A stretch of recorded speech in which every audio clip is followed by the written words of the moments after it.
আসসালামু আলাইকুম ওয়ারাহমাতুল্লাহি ওয়াবারাকাতুহ। প্রিয় ভাই ও বোনেরা, আজকের এই বক্তব্যে আমরা এমন একটি বিষয় নিয়ে আলোচনা করব যা মানুষের জীবন বদলে দিতে পারে।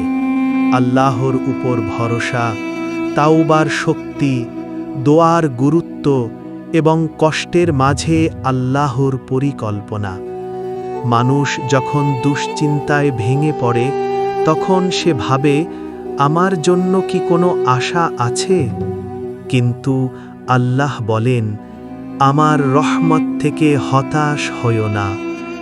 জীবনে যত কষ্ট, যত পরীক্ষা আসে, সেগুলো কখনোই আল্লাহর অবহেলা নয়, বরং এগুলো আল্লাহর একটি নরম ডাক।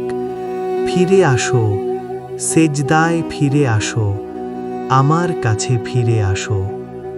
ভাই ও বোনেরা, আমরা অনেক সময় ভুল পথে চলে যাই, অনেক গুনাহ করি, কিন্তু আল্লাহর দরজা কখনোই বন্ধ হয় না। একবার আন্তরিকভাবে বলুন, হে আল্লাহ, আমি ফিরে আসতে চাই। দেখবেন আল্লাহ আপনার জন্য এমন রাস্তা খুলে দেবেন যা আপনি কল্পনাও করেননি। দোয়া কখনোই ছোট হয় না। আপনি হয়তো ভাবছেন, আমার দোয়া কি গ্রহণ হবে? হ্যাঁ, হবে, কারণ আপনি যখন হাত তুলছেন তখন আপনাকে শোনার জন্য আসমানের দরজা খুলে যায়। ভাই ও বোনেরা, জীবনের প্রতিটি টেনশন, প্রতিটি ব্যথা, প্রতিটি দুশ্চিন্তা, আল্লাহ জানেন আপনি কি পার করছেন। আপনি যতটা কাঁদেন তার চেয়েও বেশি আপনার চোখের জল আল্লাহ দেখেন।